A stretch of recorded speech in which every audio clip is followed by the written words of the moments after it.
Bonjour à tous, vous écoutez Cœur Créativité, le podcast qui libère votre pouvoir créatif. Je suis Charlotte Ronfaux, illustratrice, designer et directrice artistique.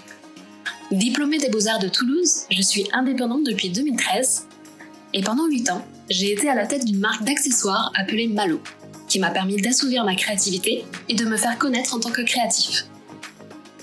Aujourd'hui, j'interviens aussi en tant qu'intervenante dans plusieurs écoles d'art. Et comme on n'arrête pas la créativité en si bon chemin, depuis septembre 2024, je suis la fondatrice et DA de Charlie Looney, une marque de foulard dessinée par mes soins. Mon envie ici, c'est d'échanger en toute intimité avec vous autour de la créativité. Parce que pour moi, elle n'est pas seulement artistique, elle est bien plus que ça, et tout le monde la détient. Mais faut-il encore réussir à libérer son pouvoir créatif ? Eh bien, c'est tout l'objet de ce podcast. Alors bienvenue dans Cœur Créativité. Dans cet épisode, je vous partage ma discussion avec Léa Sionneau, une designer textile et une amie à moi, reine de l'upcycling réellement, vous allez voir. Elle nous parle de son parcours, de sa vision créative et du surcyclage, donc de l'upcycling, et vous allez voir, c'est ultra intéressant. Une petite annonce avant, vous allez entendre des petits grésillements, c'est mes cheveux dans le micro. Voilà, c'est de temps en temps, j'espère vraiment que ça vous gênera pas plus que ça, mais je voulais m'excuser par avance en fait, par rapport à ça. Voilà, bonne écoute. Et à très très vite dans Cœur Créativité. Bonjour Léa. Bonjour Charlotte. Tu vas bien ? Super, et toi ? Oui, ça va. Alors, du coup, aujourd'hui, on va faire le 8e épisode avec toi. Oui, super. Donc, du coup, on va partir d'abord sur ton histoire. Ouais. Ensuite, on parlera de créativité, dans Cœur Créativité. Donc, Okay. D'abord, on se sert un peu de petit thé et comme ça, on fait chill. Alors, nous, on se connaît depuis combien de temps Oula, je suis super nulle en date. Je crois qu'on se connaît ça depuis fait 2016. Ouais, c'est ce que j'allais te dire. Donc, ça fait 8 ans. Ouais. Ça fait 20 ans. Depuis Toulouse ? Ça fait 20 ans. Ma petite Léa. Oui, ça fait un moment qu'on se connaît. Moi, je te connais par ta marque. Ouais, moi, c'est pareil. On s'est rencontrés quand t'avais Malo. Ouais. À l'époque. C'est ça. Et tu m'avais invité à faire une vente chez toi, je crois. Ouais. C'est comme ça qu'on s'est rencontrés en vrai la première fois. Et après, on a fait une collab. Et après, on a fait la collab, ouais, je crois. Et après, on a fait une collab de chouchou qu'on avait customisé ensemble. C'est ça. On avait dino-gravé les motifs ensemble. C'était cool. Et alors, du coup, donc moi, je t'ai connue par rapport à ta marque, mais pour ceux qui te connaissent pas et qui ne connaissent pas ton parcours, est-ce que tu peux un petit peu retracer ton histoire depuis le début Alors, du coup, je suis donc Léa Sionneau. Je suis toulousaine et j'ai d'abord fait des études à la Cambre en design textile. Donc, mon premier métier, donc, c'est designer textile. J'ai évolué dans ce milieu-là pendant quelques années en tant que freelance. Et en 2018-2019, j'ai eu une prise de conscience écologique, comme beaucoup de personnes, en regardant le documentaire sur Netflix True Cost, où on voit vraiment pour le coup, on le sait quand on travaille dans l'industrie, et là on voit vraiment les conditions de travail des personnes qui travaillent dans les usines textiles, et puis aussi le coût énergétique et écologique d'une fabrication d'un vêtement. Donc j'ai eu cette prise de conscience-là, et en tant que un designer qui travaille dans l'industrie de la fabrication du textile, je me suis dit ok, je sais très bien qu'il y a déjà tout le textile dont on a besoin qui est sur la planète, et du coup c'est comment continuer à être dans la création, dans un processus très créatif, sans continuer à participer à ce désastre écologique, parce qu'en fait c'est juste plus possible. Et puis je trouve qu'en tant que designer, c'est aussi notre rôle de prendre position et de réfléchir à comment faire autrement. Donc c'est comme ça que m'est venue un peu l'idée de créer à partir de tissus déjà existants. Et à l'époque, la proposition qu'il y avait en upcycling, elle était quand même assez, elle parlait pas mal à un public qui était déjà convaincu. Et du coup, moi, mon challenge, c'était aussi de faire des objets qui soient esthétiques, qui parlent peut-être à un plus grand nombre, ou en tout cas une catégorie de personnes qui aiment bien les objets designés, ou qui n'iraient pas consommer mes articles parce qu'ils sont écolos, mais parce qu'ils sont beaux. Et par là aussi, qui se rendent compte que c'est en fait des tissus réemployés. Voilà. Donc du coup, ma démarche, elle est comme ça. Donc Et mon travail, il est arrivé de là, quoi. Du coup, à des personnes qui... parce que l'upcycling, ça peut être aussi quelque chose de très accessible. Enfin, ça peut être accessible aussi et pas... Il y a le côté upcycling un peu chic, ouais. où on peut croire que c'est ultra cher finalement. Il y a des designers comme ça qui reprennent le truc, mais qui en font... Après, il y a quand même une notion de luxe dans la mesure où quand j'utilise une tête de traversin, eh ben, je peux faire 6 sets de ça dedans, et puis après, c'est tout. On n'aura plus jamais 6 pareils. Oui. Donc, t'as quand même un côté un peu luxueux, ou en tout cas de très petite quantité. Donc, du coup, il y a quand même ce côté précieux. Après, ma démarche aussi, elle est de le rendre quand même accessible au niveau des prix. Donc, du coup, je vais pas avoir un business qui marche beaucoup, mais l'idée aussi, c'est que ça soit accessible, mais quand même avec un prix juste. Donc, du coup, c'est pas les prix de la fast fashion, quoi, mais voilà. J'ai quand même toujours eu le souhait que ça soit plus ou moins accessible. Pour que ça soit accessible à tout le monde. Pour que ça se démocratise. Ouais.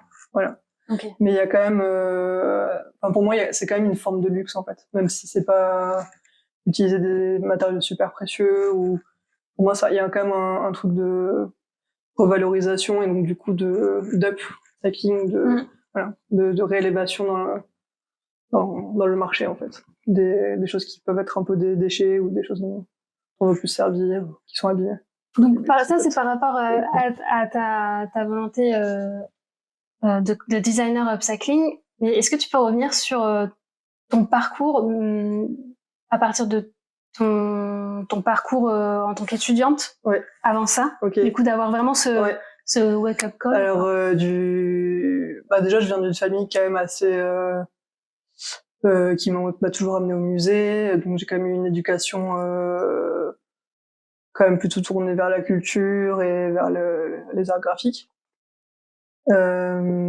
J'étais pas hyper copine avec l'école, ou en tout cas avec la manière dont on nous enseignait les choses, genre la méthode globale et tout ça, ça m'a toujours ressemblé.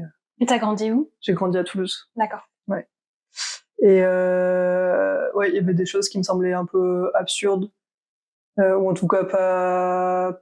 Si ce que j'apprenais ne pouvait pas se transformer en quelque chose de tangible, ça me passait au-dessus du chapeau. Donc du coup, j'ai fait un CAP, un bac pro en tapisserie d'ameublement. Ok. Donc du coup, c'est tout ce qui est réfection de fauteuils et c'était du manuel. Ça m'a beaucoup plu, mais ce qui me plaisait moins, c'était que c'était forcément de la commande et qu'il n'y avait pas d'aspect créatif. C'était de l'exécution, c'était de l'artisanat. Ouais.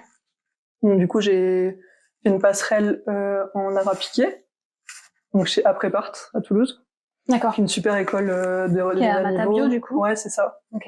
Et du coup, là, ça m'a ouvert au monde de l'art contemporain et sur autre chose que ce grand truc de passer de l'artisanat à l'art, quoi. Donc voilà, j'ai fait plein de concours. J'étais jusqu'aux Beaux-Arts de Paris.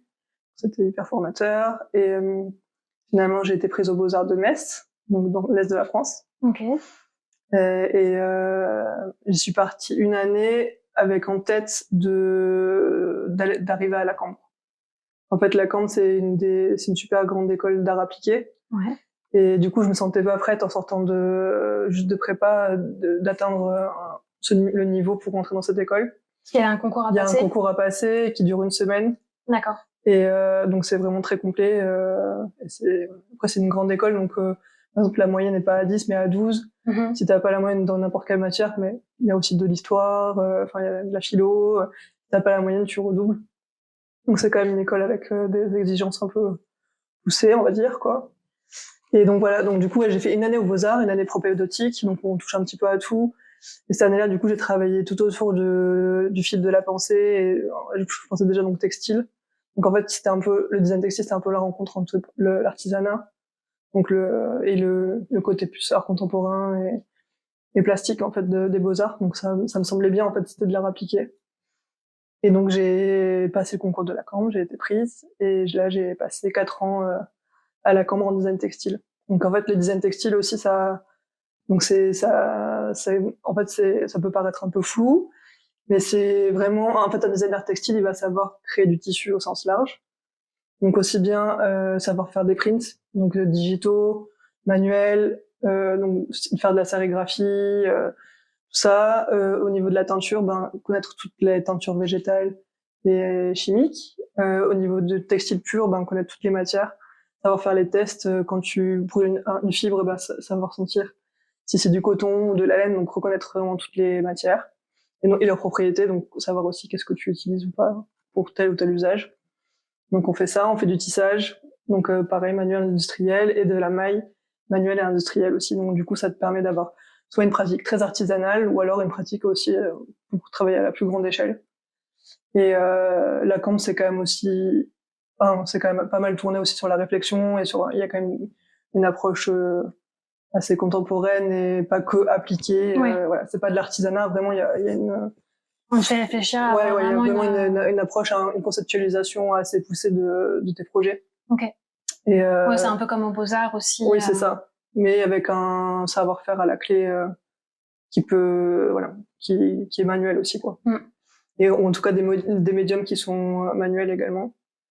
Et donc voilà, donc j'ai bénéficié de cette belle école pour aussi pouvoir faire de jolis stages et avoir du job aussi derrière dans la continuité de ma carrière. Et du coup, j'ai fait des stages en haute couture. Donc ça, c'est pareil, hyper formateur.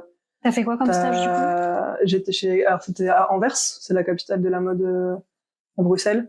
Ouais. Et c'est une marque qui s'appelle Capara. Okay. Donc c'est pas très connu en France, mais c'est une marque très conceptuelle. Elles ont travaillé notamment avec Margiela. Donc voilà, c'est toute cette école belge, justement pas surréaliste, mais un peu avant-gardiste, ou alors qui vont vraiment impliquer des concepts un peu flous dans leur collection. Et pour elles, j'ai commencé à développer des systèmes pour récupérer les chutes de production au sein de l'atelier, pour les intégrer. Peut-être avec quel âge à peu près? Là, j'avais 25 ans, 24 ans, 25 ans. Je pense, ouais, les premiers. Ouais, du coup, je réintégrais des chutes textiles dans les textiles qu'on proposait, ou alors j'ai fait aussi une espèce de système de maille qui n'en était pas une. Enfin voilà, j'ai travaillé vraiment sur des choses assez expérimentales.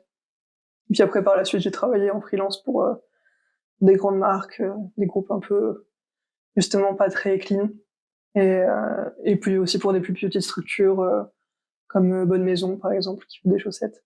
Ouais. Super belles, voilà. Donc en fait, j'ai travaillé un peu pour tout, en sachant que les petites structures, forcément, elles ont moins de budget, donc t'es forcément obligé de travailler pour des gros trucs du sentier et tout ça. Enfin voilà, c'était un peu le truc. Ou alors il fallait rester en Belgique et travailler dans les industries aussi, ou en France aussi, il y a quelques industries à Lyon. Mais moi, j'avoue que j'étais quand même plus passionnée par la maille, le tricot, que par le tissage. D'accord. Ça, j'étais pas très fan. Et c'est là où il y a le plus de travail.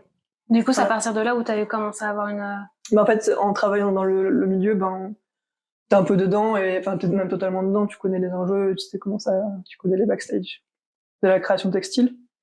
Et c'est vraiment, de manière un peu pas anodine, mais vraiment en voyant ce reportage de The True Cost, que là, je me suis pris un peu une baffe. En mode, non, c'est plus possible, quoi. Tu peux pas faire l'autruche. Ouais. Même si toi, à ton échelle, t'es une petite fourmi freelance, tu vas pas, si tu t'arrêtes de travailler, il va rien se passer. Ouais. Mais, en tout cas, eux, ça va pas leur faire mal.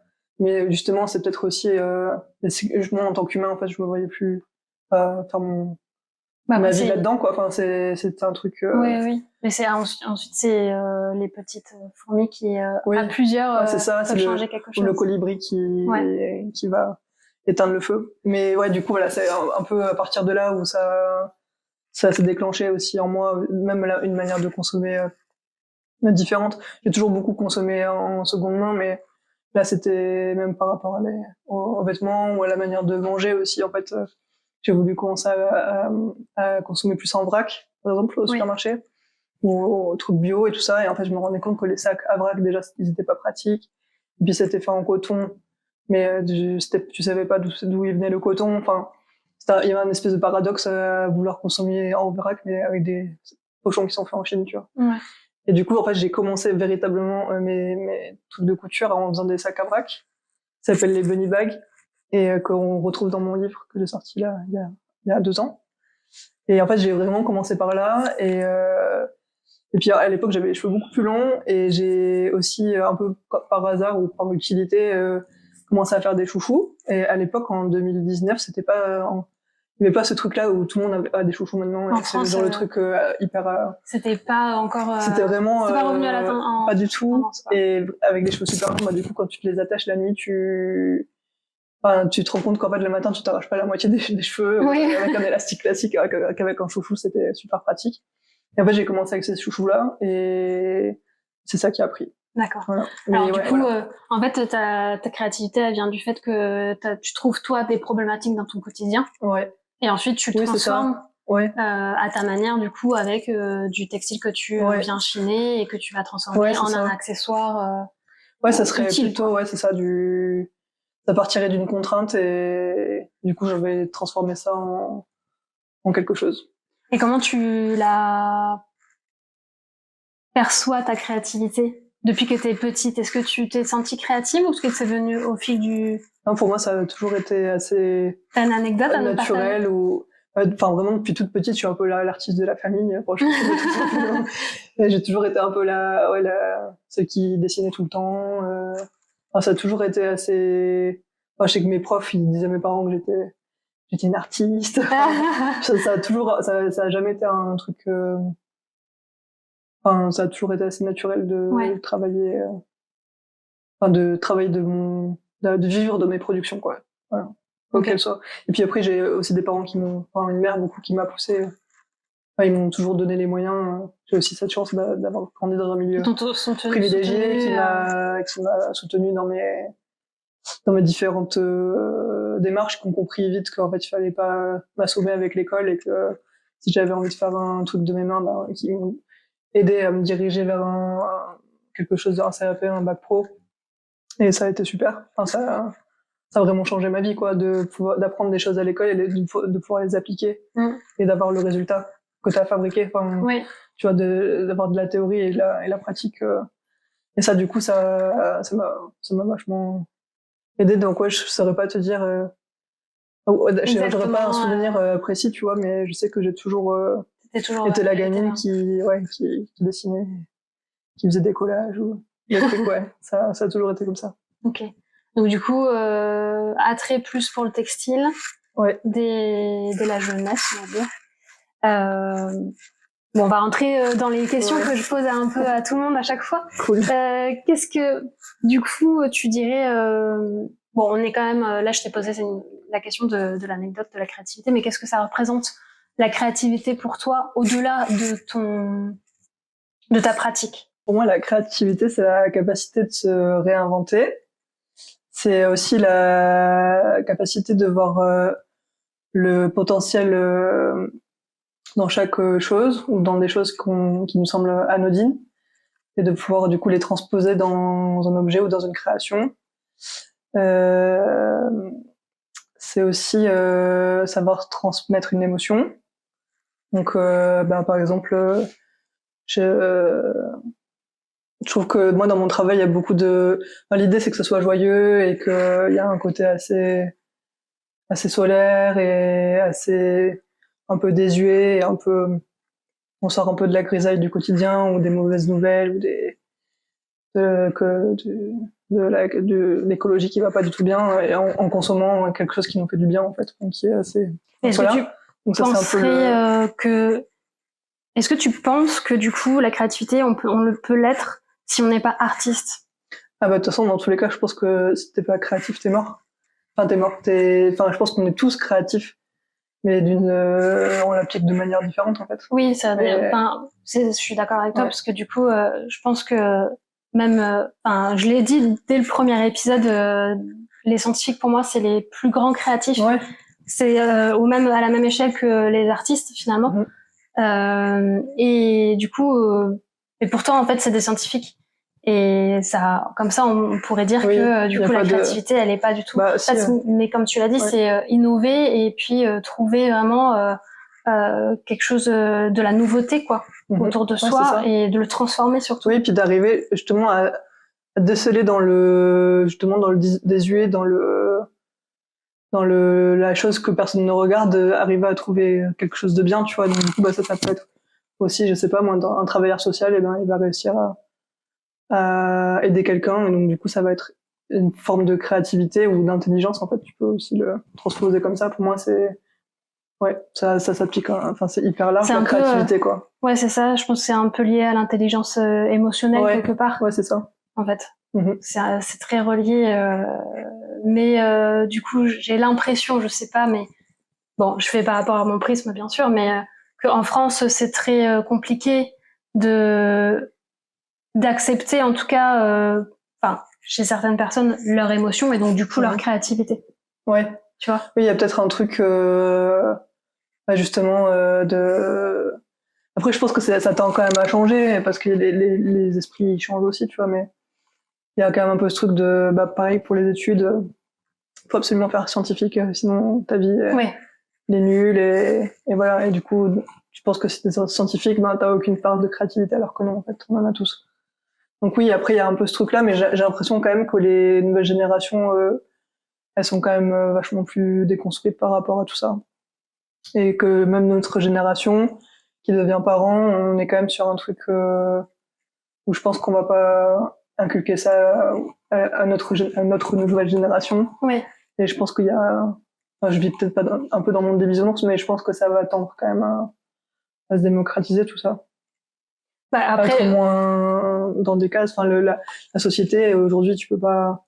Enfin, tout le monde a plusieurs métiers dans sa vie, alors qu'il y a 20 ans, t'avais un métier du début jusqu'à la fin. Donc, voilà, il y a une espèce de forme de.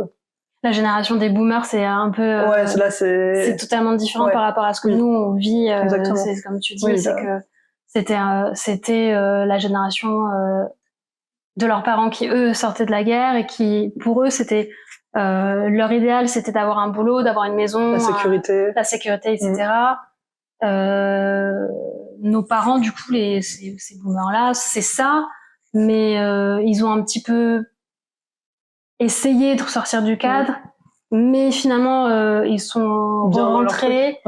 Donc, c'est en fait, nous, peut-être qu'on est un peu plus créatifs quelque part parce qu'on, enfin, on nous a donné la possibilité de le faire plus que eux, en fait. Et je pense on que ose peut-être un peu plus. Enfin, ça dépend, pareil, hein, c'est très généraliste comme ce qu'on dit, mais ça dépend, c'est du cas par cas. Mais j'ai aussi cette sensation-là. Et oui, non, je pense qu'après, il faut y croire, quoi. Oui. En fait, se dire que la prochaine génération et potentiellement sera encore plus libre, en fait, dans sa pensée créative, quoi. Ouais, je pense que c'est le futur, quoi. Enfin, tu peux pas, tu peux pas brimer des gens sans être non plus trop laxiste. Hein. Non, bien sûr. Et je pense que dans toute mesure gardée, je pense que ça crée des humains plus intelligents aussi. Oui. Enfin, ouais. Oui, non, mais ça permet d'aller vers la pratique au quotidien. Enfin, c'est ça. C'est-à-dire que dans tous les cas, pour développer sa créativité, tu peux pas. Oui, il y a de la théorie, mais pour la développer, t'es obligé de passer par la pratique. Bien sûr. Donc du coup, c'est plus tu pratiques, plus tu expérimentes, et plus tu fais travailler ton intelligence. Et puis plus t'es intelligent aussi socialement avec les autres personnes. Là, on le voit aujourd'hui, il y a des personnes qui sont des facilitateurs de discussions en entreprise ou pour des ministères, parce qu'en fait, à force de faire étudier de manière cartésienne, et ben, du coup, on oublie d'avoir une intelligence sociale. Et donc, il y a même des métiers aujourd'hui qui se forment, enfin, qui sont là pour faciliter l'interaction humaine, quoi. Donc, je pense que ça tend. C'est qu'il y a un vrai besoin aussi sur des postes aussi clés d'avoir cette espèce d'intelligence et de créativité. Ouais, c'est clair. En fait. Super intéressant. Ça va. Là, du coup, je pense qu'on est bien parti sur le côté créatif. Mais j'aimerais bien qu'on parte sur un truc, qu'on l'amène un peu plus sur le côté pratico-pratique. C'est-à-dire que toi, dans ton entreprise, comment tu en vis de ton entreprise créative? Comment tu fais pour en vivre? Et donc du coup, bien sûr, on va parler des réseaux sociaux parce que justement, c'est quand même maintenant pour une entreprise créative, c'est un des outils, on va dire, gratuits. Donc comment tu vis ça à travers ton entreprise, ta créativité à travers justement tes outils de communication? Je sais pas si c'est très clair, mais. Alors comment déjà mon entreprise, Donc là, je vous ai parlé de tout ce que je vendais. Mais donc j'ai donc mon entreprise d'accessoires upcyclés. Et du coup, ça s'est développé depuis 2019. Donc je fais pas mal de je fais certaines collaborations bien choisies, notamment la collaboration avec les éditions de La Joie. On a fait des sets de table en 2021. Donc ça, c'est l'édition de La Joie avant qui était Girls Pop. Ouais, c'est ça. Et ça a été une super expérience. C'est un studio créatif, c'est des filles géniales, quoi. Donc c'était hyper bienveillante, qui ont su aussi me guider dans mes questionnements. L'idée du coup, pro, quoi. Ce qu'elles font, c'est que, elles ont plusieurs casquettes. Ouais. En gros, c'est un studio créatif, donc il va mettre son savoir-faire au service de marque. Ouais. Pour créer de l'événementiel ou accueillir aussi chez elles. Elles ont un super beau cocon, elles sont presque des décoratrices d'intérieur. Mmh. Et donc du coup, elles proposent aussi de disposer de leur appartement pour faire des shootings ou pour créer des ateliers, des rendez-vous, des réunions, des dîners. Tout autour de la créativité aussi, c'est des personnes fortes, inspirantes et pour créer un mood et voilà, une ambiance, une scénographie exactement. En fait à travers pour un événement ou une marque qui a besoin ponctuellement de oui, c'est ça, ouais. Et donc elles sont venues vers moi parce qu'elles trouvaient pas de set de table à leur goût dans le commerce, donc on a développé ça ensemble. Et du coup, ça a été une super aventure. J'ai rencontré plein de gens chouettes aussi grâce à elles. Donc voilà, je fais des collaborations bien choisies. Donc voilà, il y a eu aussi notre collaboration. Là, il y en a une qui va sortir en novembre avec une céramiste. Donc voilà, je développe ça. Donc j'ai sorti un livre en 2023. Et ces collaborations, tu les trouves comment ? De façon assez organique. En général, c'est les personnes qui me contactent. Ils te contactent parce qu'elles ont par un mail besoin, ou par Instagram ou par mail, ouais. Ok. C'est pas forcément des gens que tu as rencontrés physiquement avant ? Non, pas forcément.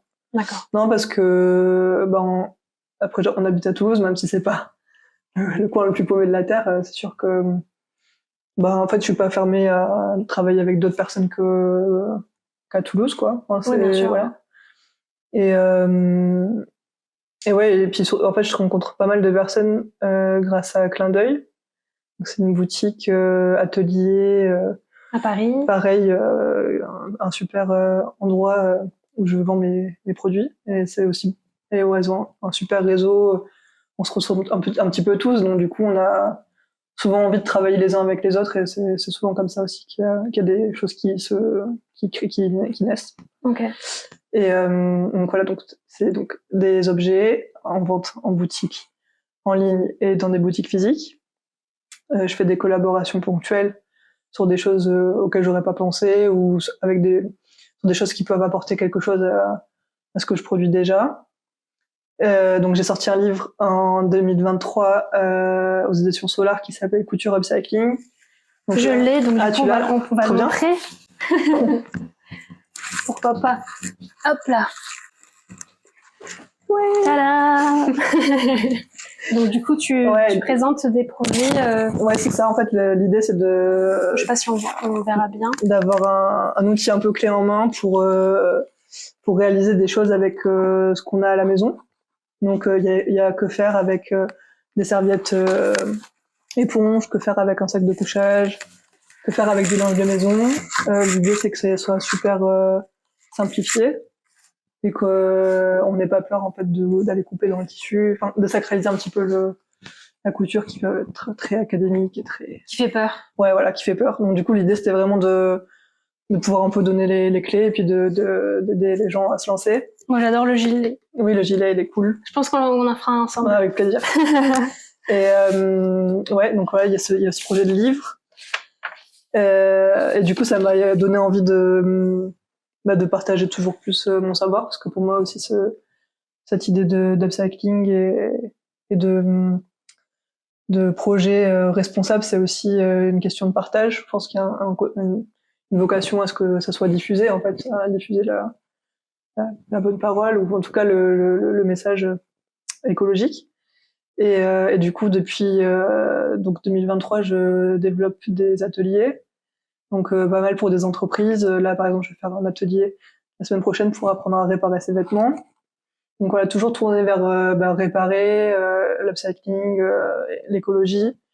Et je fais aussi de la création de contenu sous forme de tutoriel. Donc ça, c'est une nouvelle branche que tu as développée il y a pas longtemps. Ça fait une année que je fais ça. Et donc j'en ai fait pas mal pour Marie Claire Idée. Là, ponctuellement, il y a des marques aussi qui me contactent. Donc ça, c'est la création de contenu, mais toujours lié à l'upcycling. Ouais, c'est ça. Juste l'upcycling en français. Surcyclage. D'accord. Surcyclage. Ok. Upcycling. C'est le recycler. En fait, l'upcycling ou surcyclage, c'est pas l'action de recycler. C'est pas transformer une bouteille en plastique, en verre, en tissu. Mm-hmm. C'est de prendre un objet qui existe déjà, qui a plus, par exemple, ta tasse à fuit, elle a plus la vocation à être une tasse, du coup, tu vas la transformer, je sais pas, tu vas mettre des pieds et tu vas la transformer en pot de fleurs. Ok. En fait, c'est de transposer l'action première de l'objet en autre chose.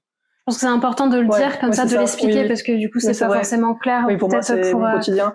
Et du coup, là, l'upcycling, par exemple, dans ce que je fais, ça va être, là, dans le bouquin, qu'est-ce qu'on va avoir comme exemple parlant? On va avoir les serviettes éponges, par exemple. Donc, on va transformer des serviettes éponges qui vont être tachées ou un peu trouées ou dont on se sert plus du tout parce qu'on n'aime plus le motif, en lingettes, par exemple. Donc, du coup, ça va être prendre le tissu et les lingettes, c'est quand même absorbant, donc tu vas quand même utiliser la même fonction de ta serviette éponge, mais appliquée sur un autre objet, en fait. Okay. Et du coup, c'est le revaloriser, la revalorisation textile, pour mon cas. Donc voilà. Donc du coup, t'as réussi à développer, on va dire, ta petite entreprise à la fois grâce à un réseau physique, mais un réseau aussi digital. Ouais, il y a aussi des marques qui vont me contacter. Par exemple, récemment, j'ai fait un tutoriel pour Pentel, qui est une marque de stylos et de feutres. Donc là, tu vas me dire, c'est pas vraiment très écologique, mais du coup, j'ai développé un tutoriel pour recycler une nappe et dessiner dessus. Donc ça, on peut le voir sur ton compte Instagram. C'est ça, exactement. Du coup, c'est toujours aussi arriver à trouver j'accepte pas tout, mais quand j'accepte quelque chose qui n'est pas au premier abord écologique, c'est aussi arriver à dire ok, tu peux utiliser des choses neuves, mais avec un support qui t'es pas obligé d'acheter une nappe neuve et puis de dessiner dessus, tu peux prendre un drap et faire une nappe, quoi. Enfin, c'est toujours arriver à trouver des systèmes simples et montrer que c'est cool, en fait, de recycler. Est-ce que tu penses, ça c'est en dehors, on va dire, de la créativité, mais est-ce que tu penses que sans les réseaux sociaux, t'aurais réussi à faire vivre ton entreprise créative ou pas? Non, pour moi, ça va ensemble. Ouais. Ça va ensemble. Et puis aussi, je fais aussi partie de toute cette vague de personnes qui sont arrivées avant le Covid, ça avait décollé. Ouais. Mais du coup, pendant le Covid et pendant les confinements, du coup, on a beaucoup travaillé avec les réseaux sociaux et avec ça. Ouais. Et du coup, ça s'est vachement développé. Par rapport à Instagram et tout ça, il y a eu pendant le confinement, j'ai eu des clients, des nouveaux clients, j'ai fait une vente sur Choose App. Oui, ouais. Donc du coup ça, pendant le confinement, ça a fait que j'ai gagné en communauté, mais sur une communauté qui était intéressée par consommer autrement. Et aussi les réseaux sociaux, c'est important d'avoir une image qui colle d'avoir une image personnelle, de pas forcément vouloir coller tout le temps à des tendances. Et moi, ce qui m'a vraiment aidé à décoller aussi, c'est de travailler avec une photographe qui s'appelle Karine et avec qui a fait aussi les photos de mon livre. Et ça m'a vraiment aidé à. En fait, j'ai délégué un truc que je savais pas forcément super bien faire à quelqu'un dont c'est le travail.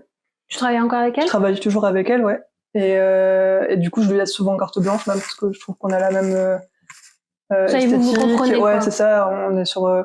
Elle aussi, elle a fait les beaux-arts, donc on a un truc, une sensibilité sur l'art contemporain, sur les choses un peu bizarres, et sur les weirdos et tout. On a un truc un peu. Okay. Ouais. Enfin, je pense qu'on a un peu les mêmes références, même musicales et tout ça, donc ça joue bien, quoi. Je la laisse aussi s'exprimer dans ses photos. D'accord. Et dans ses mises en scène. Et du coup, ça m'a vachement poussé aussi. Tu la cadres Très peu. Très peu. Ouais, très peu. Par exemple, je vais lui dire, j'ai trop de photos avec des fonds violets, est-ce que tu peux me faire sur des fonds bleus? Ouais. Ou enfin, je te dis n'importe quoi. Mais D'accord. C'est juste, après, ouais, ou des fois, je vais lui laisser des accessoires, mais elle s'en sert pas. Ok. Ouais, je la laisse vraiment libre. Pareil, sur le bouquin, on avait quelques idées, mais c'était, enfin, pour moi, c'est important de la laisser s'exprimer sa créativité aussi à elle. Oui. Et c'est comme ça qu'on crée une belle synergie et que ça fait des images intéressantes. Et donc, du coup, ouais, je trouve que mon image de marque, elle est beaucoup sur les réseaux sociaux. Et ça me plaît, en fait, de partager sur les réseaux. Je trouve ça, enfin, j'ai jamais été prise dans ce truc de vouloir absolument transformer, de tout, enfin, truc un peu technique, d'aller regarder mes stats, de voir la transformation, tout ça. Ça t'intéresse pas forcément? Non, parce que je trouve que ça, quand j'en discute avec des copines, ça te met ton moral dans les chaussettes, tu te dis, j'ai investi, par exemple, de l'argent dans des photos, puis en fait, elle a fait 20 likes, et du coup, je remets toute ma vie en question. Enfin, en fait, il y a un truc hyper, pas sain, je trouve, toxique là-dedans, qui fait que j'ai jamais trop fichu mon nez là-dedans, et en fait, je partage de manière assez Et c'est quoi ton quotidien avec Instagram, par exemple? Alors, je suis assez régulière quand même, je m'investis quand même pas mal dans mon truc. Ouais. Mais je suis pas dans un truc, j'ai vraiment une recherche d'authenticité. Et en fait, je vais m'adresser aux gens qui me suivent comme je vais m'adresser à toi, en fait. Il y a un truc, enfin, pour moi, j'aimerais pas qu'on s'adresse à moi de manière fake. Donc, du coup, je vais m'adresser de manière naturelle, quoi, voilà, aux gens. Ouais. Et du coup, j'essaye de poster régulièrement, mais plus, par exemple, j'ai préparé mon feed et je vais faire en sorte que ça soit joli, mais parce que j'adore. Ouais. Que ça soit, tu travailles avec une plateforme? Non, pas du tout. Tu fais vraiment tout à l'œil? Ouais, je fais tout à l'œil sur ma galerie photo. D'accord. J'organise mes trucs. Ok. Et du coup, Karine me fait mes photos. En fait, j'ai un pack de 20 photos. Tu peux faire ça sur l'iPhone? Tu peux réorganiser? Mm-hmm. Ah, faut que tu me montres. Ouais, astuce de rat. ouais. Ok. Ouais, c'est assez cool. Et du coup, je travaille comme ça. Et après, je parle beaucoup en story, en fait. Ouais. Je trouve que c'est le meilleur truc parce que tu peux aussi te planter. Tu parles à l'écrit. Tu parles à l'écrit. Ouais. Donc, du coup, c'est facile, c'est assez fluide, finalement. Exactement. Tu le fais tous les jours? Quasiment. Mais pareil, je me mets pas de pression. Si un jour je fais pas de post, je fais pas story, je vais pas mourir, personne ne va mourir, personne ne s'en rendra compte. Ouais. Enfin, tu vois, il y a un truc aussi où c'est... en fait, c'est ça qu'il faut dire, c'est que je pense que c'est pas, une entreprise créative, c'est sur le long terme. Ouais. Et puis c'est pas en un claquement de doigts que, du coup, exactement. parce que, justement, et puis, derrière, il faut aussi réussir à se remettre en cause. C'est ça. Est-ce que toi, t'arrives à te remettre en question dans ta créativité, par exemple? Ouais, après, je vois quand il y a des choses qui marchent pas, bon, je me dis, tu lâches prise et puis tu passes à autre chose. Je prends pas comme une attaque personnelle. Ouais. Enfin, ça arrive aussi à lâcher prise. Parce que des fois, c'est intéressant parce que la créativité, c'est quand même nous connaissons. Toutes les deux, c'est quand même très, très, très ancré dans notre quotidien, dans notre vie. Donc du coup, le prendre personnellement ou pas, c'est quand même une grosse question parce que des fois, on met tellement de nous-mêmes, parce que notre créativité, ça fait partie de nous-mêmes, de notre personnalité, que justement, c'est intéressant de se dire, ok, de le prendre un peu à part, à distance, et de dire, ok, bon, ça n'a pas marché, c'est pas grave, je passe à autre chose, quoi. Après, je pense que c'est jamais des échecs. Puis j'ai la chance aussi d'avoir une communauté qui est pas malveillante. Enfin, j'ai très peu de commentaires négatifs ou de ça c'est intéressant. De gens aigris. Et donc du coup, quand ça m'arrive des fois, je suis là, c'est pas du tout gentil. Ça t'est déjà arrivé? Ça m'est déjà arrivé. Okay. Et maintenant je bloque. Voilà, sachez-le. Ça sert à rien. c'est pas la peine d'essayer. Si vous êtes bloqué directement. Parce que en fait, c'est des gens qui sont pas bien dans leur peau, quoi. Oui, c'est ça. Voilà. Mais sinon, à part ça, il n'y a pas grand-chose qui m'atteint. Enfin, je trouve que c'est... Ouais. Et après, tu fais quand même des événements physiques aussi. Ouais, j'en fais quelques-uns, mais bien choisis. D'accord. Par exemple, là, je participe tous les ans au marché de Noël de Clin d'œil, au Carreau du Temple. À Paris, du coup. Et à Paris, ouais. Et ça, c'est vraiment un peu la fête, quoi. Il y a un peu tout le réseau qui est là. Ils appellent ça le clin. c'est un peu notre secte, une partie du clin. Et c'est génial de pouvoir rencontrer les autres créatrices dont t'admires le travail. C'est souvent des filles. Ouais. Et puis ouais, de partager ça ensemble, c'est trop cool. Et au clin d'œil, du coup, à l'événement, la boutique, c'est des créateurs qui sont comme toi dans l'upcycling. Non, alors le clin d'œil, il y a vraiment, je dirais que je suis quasiment la seule à clin d'œil à faire de l'upcycling. Ok. Ou peut-être qu'il y en a quelques-uns d'autres, mais on n'est pas beaucoup. Non, c'est vraiment de l'objet graphique. Elles ont une curation pas mal un peu coup de cœur à ce qui leur parle. Et il y a beaucoup de céramique, de la papeterie. Il y a vraiment un peu de tout dans l'objet décoratif. Ok. Et il y a quelques vêtements aussi. Non, c'est une sélection assez hétéroclite en fait.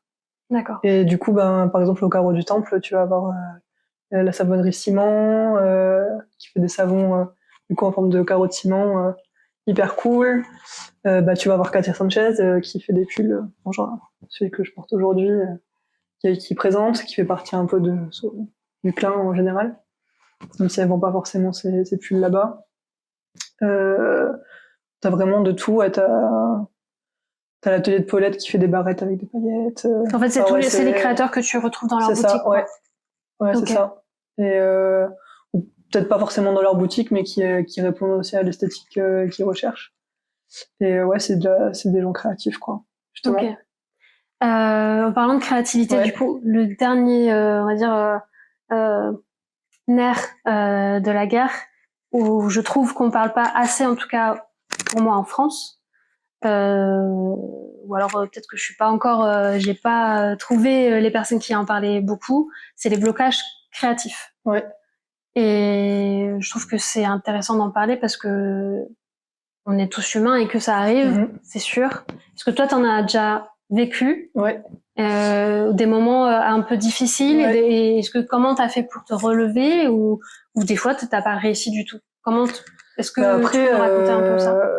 Quand j'ai des blocages créatifs, en fait, vu que je fais quand même de la production, en fait, je produis ce qui marche jusqu'à ce que ça se débloque. Et souvent, quand j'ai des blocages créatifs, c'est que j'ai trop travaillé aussi. Ouais. Et du coup, faut quand tu dis pause. trop travaillé, du coup, t'as fait trop de production? Ouais, trop de production, ou trop de mais tout, du coup, en fait. Hein. Pour remédier à ça, je prends des vacances. Ouais, t'arrêtes. Ouais, j'arrête et je sais pas prendre des vacances quand je suis chez moi. Donc j'ai besoin de partir. Oui. Et je pars jamais très loin. Écologie parlant, je suis pas hyper pour prendre l'avion et tout ça, donc j'ai fait en sorte quand même de partir en accessible en train et tout ça. Même si je juge pas du tout les gens qui le font, mais pour moi c'est ma façon de voir la vie. Et mais j'adore aller au Pays Basque par exemple.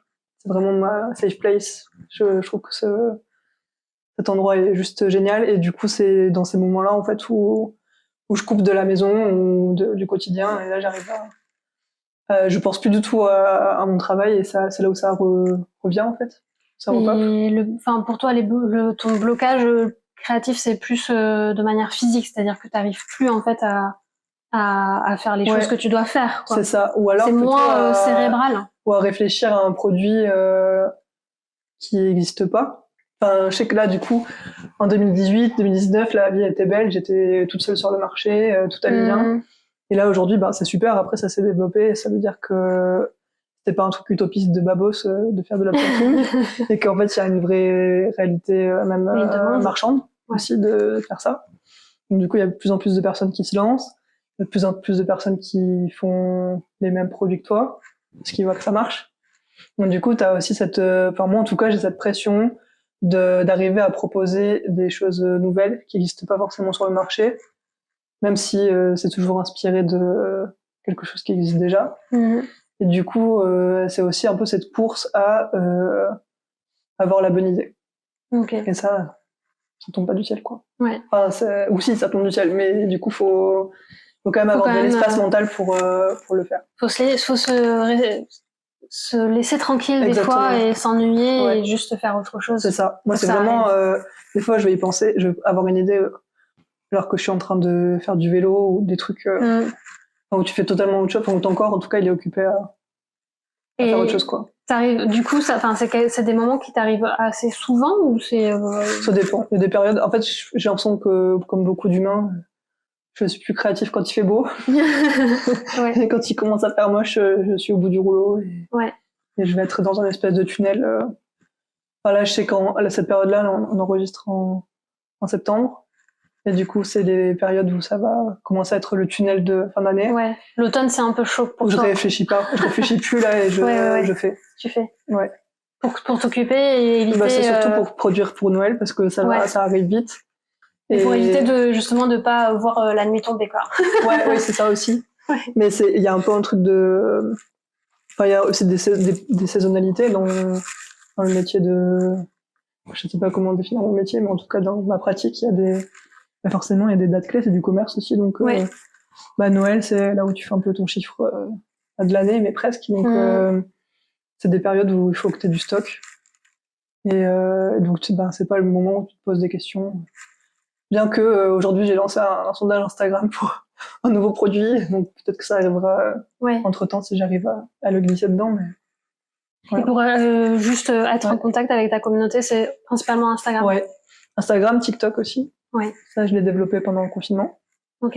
Et c'est un autre public, mais c'est chouette et je suis encore plus détendue sur TikTok. D'accord. Que sur Instagram, t'as moins quand même ce côté esthétique que j'adore sur Instagram. Sur TikTok, c'est plus c'est le paroxysme de la consommation d'images et de vidéos, et donc du coup ça va vite. Donc tu peux poster plein de vidéos et ça se trouve ça sera pas vu, et donc du coup ça te décomplexe aussi de poster. Et là sur TikTok je développe pas mal, parce que je commence à mettre aussi sur Instagram des retours de films. Donc du coup là je vais amener les gens dans l'envers du décor, et je trouve que c'est chouette aussi d'avoir une espèce de transparence sur ce côté, est-ce que la manière dont tu as du tissu, et puis comment tu produis, qu'en fait ça réhumanise un petit peu ta pratique. Ouais. Et ça permet aussi de montrer que je chine à la pièce. Donc du coup t'as une temporalité. Et derrière, que c'est toi qui chines aussi, ça amène ce côté humain, vraiment une personnalité. C'est pas d'attéralité malsaine, quoi. C'est pas en mode mais c'est plus en mode documentaire. C'est aussi ça en fait. Documenter aussi son travail. C'est beau à la fin, ça fait des belles photos et tout, mais derrière il y a quand même tout un travail qui paraît d'être un loisir, mais en fait c'est quand même se lever tous les week-ends à 6h du matin, qui neige, qui pleuve, qui vente, et pour les chiner. Enfin, il y a quand même ce truc-là qui est quand même un travail, quoi. Tu peux pas bien sûr tenir la distance sans faire ça. Ouais. Puis il faut aussi faire comprendre et expliquer tout le travail qu'il y a derrière. Ouais, c'est ça, pour justifier les prix aussi. Ouais. C'est tout ça en fait. Alors, 2 dernières questions. Après, on a terminé. L'avant-dernière, c'est quoi ta journée type? Ta journée créative type. Ok. Alors du coup, j'ai pas de journée type. En fait, grosso modo, comment ça se passe chez toi? En fait, il y a pas vraiment. En fait, je travaille plutôt par bloc de jours. Par exemple, là, je peux passer une semaine à faire que de la couture, à faire que des bas de porte tels. Et puis la semaine d'après, je vais passer 3 jours à faire de la photo packshot, la rédaction. Tu fais par thématique, du coup. Par thématique, voilà. D'accord. Et j'ai besoin je peux pas m'éparpiller, me faire un jour de couture, un jour de truc, un jour de machin, ça. C'est pas pour la santé mentale et tout ça, pour me dire que ça avance. J'ai besoin de travailler comme ça par bloc. Par batch. Ah ouais, c'est ça. Donc du coup, il y a pas vraiment de journée type. Après, le truc qui est récurrent, c'est que le soir, quand je rentre chez moi, je regarde si j'ai des commandes. Je prépare mes commandes le soir et je les envoie le matin. Ça, c'est des trucs. Parce que des fois, il y a des boutiques qui font toutes les commandes partent le vendredi, passer le mardi, partent le vendredi, etc. Il y a ça. Tu fais vraiment. Après, c'est plutôt pour les particuliers que j'envoie les commandes vite. Après, pour les professionnels, au début, je travaillais avec un catalogue. Et maintenant, de plus en plus, je travaille à la commande, c'est-à-dire qu'il y a un catalogue avec les objets que je propose, les prix et tout ça. Donc ça, c'est pour les boutiques, les revendeurs. Pour les boutiques, les revendeurs. Et par contre, je vais leur dire, vous voulez 100 foufous. Dites-moi plutôt dans quel coloris, quel type de motif vous voulez, etc. Moi, je vous fais une présélection et je vous les fais à la commande pour vous. Je travaille plus j'ai plus des stocks qui dorment pour nourrir les boutiques, etc. Ouais. Je travaille maintenant presque quasiment qu'à la commande sur mesure un peu. Enfin, pas sur mesure, mais en tout cas spécialement pour les boutiques. Ok. Voilà. Ça, c'est aussi une autre manière de travailler par rapport à quand t'as un commerce classique où tu peux te réapprovisionner en stock et tout ça. C'est la manière que j'ai trouvée qui était la plus logique et qui allait le mieux avec mes projets et qui était le plus... Même pour les commerces, ils ont besoin aussi de grosses quantités. Ils vont vouloir 5 chouchous pareils. Il faut que j'ai 5 chouchous pareils en stock. Assez pour faire, du coup, tu sais jamais. Enfin, donc ouais, je travaille beaucoup comme ça. Donc ça, c'est pareil. Du coup, si j'ai des commandes, du coup, il y a un mois de délai. Et du coup, là, ça va être, c'est une commande qui tombe. Finalement pour toi. Ah ouais, je suis hyper rapide. Mais du coup, voilà, ça, ouais. Mais du coup, voilà, faut savoir aussi être flex et dire, du coup, ma semaine où j'avais prévu de faire des pack shots et de faire de la mise en ligne sur la boutique, et elle est décalée. Donc, j'ai pas vraiment de journée type créative, quoi. J'ai oublié de te demander, mais qu'est-ce qui t'inspire, du coup, pour ton travail Pour mon travail, il y a un petit peu de tout. Il y a beaucoup je suis très inspirée par les couleurs, évidemment. Bien sûr. Donc du coup, ça va être les couleurs. J'aime beaucoup la nature, donc les fleurs. Ça j'aime beaucoup. Enfin, toutes les semaines quasiment, je m'offre un bouquet de fleurs. Pour moi, c'est super important d'avoir des choses organiques dans la vie, quoi. Donc les fleurs, les associations colorées un peu inattendues que tu peux voir dans la rue ou dans le métro. Il y a des trucs, des choses un peu bizarres en général, ça m'attire. Enfin, un peu bizarre, par exemple, je sais pas, du kaki avec du bleu roi, tu vas te dire c'est chelou, mais en fait ça fonctionne très bien. Enfin, c'est des trucs improbables en fait qui vont arriver dans le quotidien. Ça m'inspire pas mal. D'accord. Et après, je m'inspire beaucoup vu que je chine beaucoup de vintage. Et c'est souvent mes produits, c'est souvent des objets vintage que je vais me réapproprier et retransposer dans une modernité. Dans une modernité. Tu vois, par exemple, là, l'objet phare là, de cet hiver, donc c'est le bas de porte teckel. Donc ça, c'est vraiment le truc, je sais pas, des bamis et tout ça. Et donc là, c'est vraiment... Ça, on peut le retrouver sur ta boutique? Sur ma boutique, exactement. Okay. Où là, on va sortir du coup, la collab que je vais sortir là en novembre. Ouais. Ça va être des exclusivités mondiales. Attention. Attention. Attention. Remonte ton gros. Ça faisait super longtemps que j'avais envie de faire ça. Ce sont des couvre-œufs pour les tenir au chaud. Des œufs à la coque. Ok. Donc du coup, on va sortir un coquetier avec le couvre-œuf qui va avec. D'accord. Et ça, c'est pareil, c'est des trucs un peu vintage de mamie. Oui. Je sais pas si t'en as déjà vu même en vide-grenier et tout ça, c'est des trucs un peu désuets, mais je trouve ça tellement mignon. Et puis ça apporte une espèce de joie et un espèce de truc un peu fancy dans l'art de la table. Ça va être le bon moment en plus pour manger plein d'œufs à la coque. C'est ça. Et du coup, c'est pas moi qui ai inventé le concept de couvrir des œufs pour les tenir au chaud. Mais voilà, du coup, et ça, c'est parce que je l'ai vu en chinant et je me suis dit, mais j'aimerais trop faire ça un jour. Et voilà, c'est arrivé comme ça. D'accord, ok. Mais ouais, du coup, c'est toujours, je suis vachement inspirée par les objets anciens, en fait. D'accord. Voilà. Ok. Donc, il y a rien de foncièrement nouveau. Mais ouais, c'est un peu ça qui m'inspire, quoi. C'est là où la créativité, on sait qu'elle est présente, c'est la réinterprétation. Exactement. Il n'y a rien de nouveau, en fait. C'est comment toi, en tant que Léa, tu vas réinterpréter ce que tu vois, en fait. Ouais. Ça, c'est la beauté de la créativité. Exactement. Ouais. Et ça, c'est trop bien, je trouve. Dernière question que je me suis dit qui pouvait être intéressante maintenant à poser aux invités. Qui tu verrais comme prochain ou prochaine invité dans Cœur Créativité? Ok.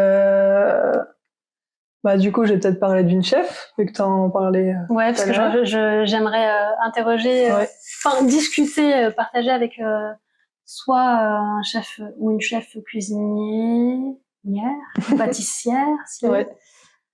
Ouais, mais du coup, je vais parler de ma copine Amandine, qui est du coup chef à domicile. Et elles sont que 2 à Toulouse à faire ça. Ok. Donc c'est un milieu super masculin. Ouais. Et c'est une personne super douce, super chouette. Et elle a une belle, tu iras voir sa page Instagram. Elle a vraiment un sens de la couleur et de la composition dans ses plats, qui est super beau. Puis au niveau du goût, moi j'ai la chance de manger de temps en temps ce qu'elle fait, et c'est vraiment super bon. C'est beau, c'est très végétal. Donc, pareil, elle va être dans une démarche plus consciente. De manière, donc du coup, elle s'appelle Amandine Divot. Ok. Bon, j'irai la contacter si elle veut bien. Ouais, franchement, elle est super intéressante et super inspirante. Ok. Voilà. Bah oui, parce que la créativité, c'est partout finalement. Exactement. Bon, bah super, merci pour le tips. Bah, avec plaisir. Et ben, je pense qu'on a fait le tour.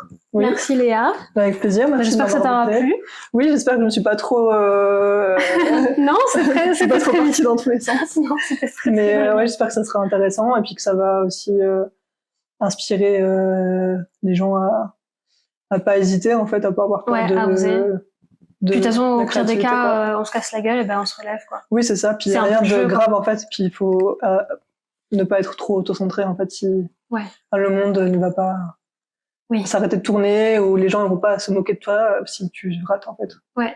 Enfin, ça n'arrive jamais. Ou alors vraiment les gens sont très très méchants, mais ça arrive pas. De toute façon, c'est des personnes qui sont pas bien dans leur peau. Et non, puis, mais voilà, mais c'est vraiment un pourcentage tellement minime que ce serait dommage de pas juste. En vrai, on n'a qu'une vie, quoi. Oui, c'est ça.